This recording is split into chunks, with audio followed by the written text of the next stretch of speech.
And get a look of this new Kansas City Royals squad here on opening day up north here in Toronto, Canada. The Royals will be taking on the Toronto Blue Jays here for opening day 2027. And there he is, the newest Kansas City Royal making his debut here tonight, Aaron Judge. Aaron Judge gets his first start tonight as a member of the Royals. He will be batting fourth in right field. He is now on the Royals, and what a difference a year makes for Aaron Judge. Last season, of course, losing in 3 games, getting swept by the Kansas City Royals as a member of the New York Yankees. Judge now on the Royals after a big blockbuster trade in the offseason. We will talk at length about this new Royals lineup as this game progresses. And here are your 2027 projections. Ty France is supposed to lead the team in average, and then everything else except for stolen bases going to Aaron Judge. Alek Manoah making the start tonight for Toronto. Of course, in real life, Manoah, got optioned down to rookie ball. We'll see what Manoah does against this loaded Royals lineup. We're going to talk about it again in today's episode because Bobby Witt Jr., as if you watched the offseason video, Witt is now leading off again for this team as, Bryce Turang gets hurt. The leadoff hitter for the Blue Jays hurts himself in the first play. Now playing shortstop tonight and batting first for the Blue Jays, it will be Tommy Edman instead. So we're going to send Bobby Witt here on a 2-1 pitch, and Witt will steal second base with ease. He'll be on second now for Ty France, and on the 2-2 pitch, France is going to hit one into left field. That ball, though, is going to be caught by Gabriel Martinez. Witt, though, is going to tag from second to third for the reigning world champion Royals. And here's your lineup. It goes Witt, France, Pasquantino, Judge, Santander, Perez, Garcia, Steen, and Gavin Cross playing center field, batting ninth. Vinny Pasquantino on a 1-2 with 1 out. It's going to hit one in left field. Vinny Pasquantino makes this game 1-0. Just like that, the Royals on the board here in Toronto. Aaron Judge's first AB with the Royals. Deep right field. That ball's up. Out of here. Aaron Judge, in his first at-bat with the Kansas City Royals, takes Alek Manoah deep. 362 feet. Aaron Judge, welcome to Kansas City. What a start to the Royals' career for Aaron Judge. 3-0 just like that. You know he's going to make an impact with this Royals squad. He's 34 years of age, yet to play in a World Series, yet to win a World Championship. That is our quest to get Aaron Judge there, as by the way, Salvador Perez still doing his thing with the Royals. He's going to walk with 2 outs, bringing up Luis Garcia, and Garcia, unfortunately, is going to chop one to the first baseman in Garrett McDonald. We go to the bottom of the first. Shane Bieber pitching tonight for the Royals. The last you saw him was in Game 6 of the World Series in that gutsy effort, going 7 innings, 120-something pitches. Anyways, 1 gone for Nicky Lopez in the 1-1 pitch. Lopez is going to hit that ball into center field to Gavin Cross. 2 gone now for the 3 spot in Santiago Espinal on the 1-2 pitch. The only All-Star last season for Toronto, and Espinal will have himself a 2-out single. He'll be on first base for George Springer on the 2-2 pitch. Springer, swing and miss, fastball up and away. Bieber gets out of it in the first. We go to the top of the second. Here comes Bo Steen, and let's talk more about this team right now. Bo Steen is going to be starting games this season in left field for the Royals. It feels like it's finally time for him. Again, it's hard to bench a guy who's going to be looking at around an 85 overall. He's 24 years old. I know we said it in the offseason video that it is kind of tough to play a guy who we didn't even draft, who we just got in free agency, but I kind of want to give the guy a shot. If Bo Steen doesn't turn up, at least in the first half of the season, we can always move on from him. But when you look at the other guys that we have potentially to play in the outfield, Freddie Ayala is the only one that's, really strikes out or stands out. Ayala is just truly not ready just yet. His hitting stats aren't that great. He's a really good fielder, but he needs some more time in the minor leagues to really progress and become the hitter that at least Bo Steen is, because Bo Steen against left-handed pitching, I think it's like 85-82. Against righties, it's like 69-65. That's pretty solid. It really is. The only thing that kind of trips me out with Bo Steen is his stance. That really odd stance is hard to time up, but once I can get the hang of it, I think we'll be all right. By the way, back-to-back hits right here for the Royals. Ty France, Vinny Pasquantino. First and second, no outs for Aaron Judge. Oh, can't homer every AB. Judge will strike out. 1 gone for Anthony Santander. Santander in the left. The Royals might be up 4-0. We're going to actually hold him. So we're going to go station to station. They are loaded with 1 out for Salvador Perez on the 1-1 pitch. Perez hits one up the middle. Diving play at second base, and the Blue Jays get out the inning.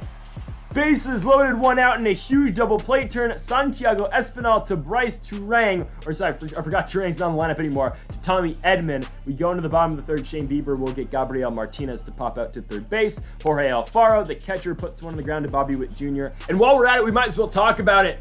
The entire outfield this year for the Royals is a new look outfield. I know Gavin Cross got some starts last season in left field, but that kind of got shaken up when we traded for CJ Abrams. But yeah, in center field now, Gavin Cross finally becoming an everyday player. I know we said that last season. It's just that, again, CJ Abrams came through, and Abrams was just kind of better than Gavin Cross when it mattered. Especially in the postseason, we liked what we got out of Abrams than what we got out of Cross. There's like the swing more of CJ Abrams, but again, we had to move on from Abrams and Dylan Carlson in the offseason. Carlson was more money-wise. Abrams was the big piece involved with the trade for Aaron Judge. And it makes sense. Again, if I'm just going to back that trade up a little bit, it makes sense. Abrams is 25. Again, he's a starting outfielder for us. He can be the shortstop of the future, or I guess not for the Yankees because they have Peraza, but still, he can be an outfielder of the future for New York. And they get Frank as well, who's going to be a pitcher who's going to be dominant for them as well in the future. Anyways, on the top of the fifth, Bobby Witt.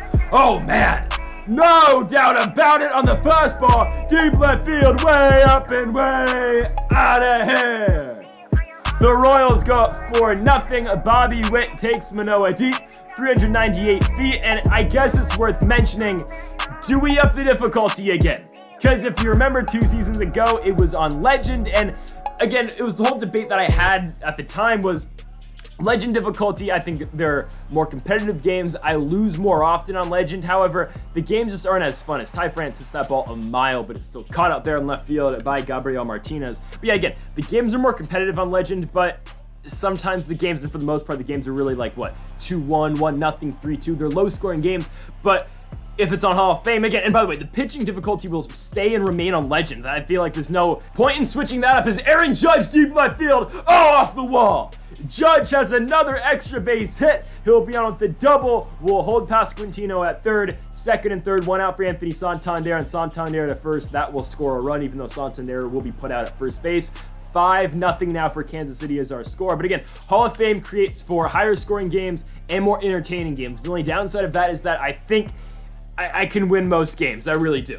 And on Legend, it's really, it's competitive for me, especially on this camera angle too. Hitting, it's competitive for me. Again, pitching, it's always going to be on Legend. I'm just talking about the hitting difficulty, rather it be on Hall of Fame or Legend. And this is Legend pitching difficulty. And I know I have one of the best pitchers in the game right here in Shane Bieber, but he is shutting down the Toronto Blue Jays. Toronto hasn't been able to do anything tonight, and Luis Garcia has just gone perfect, gone. That ball got out in a hurry. Luis Garcia, 379 feet, 105 approx off the bat. His first home run of the year. Luis Garcia killed that baseball. Stung it into deep right. And just look at the news tab real quick. The Kansas City Royals opened the season leading the MLB with top 100 prospects. We have 11 of them.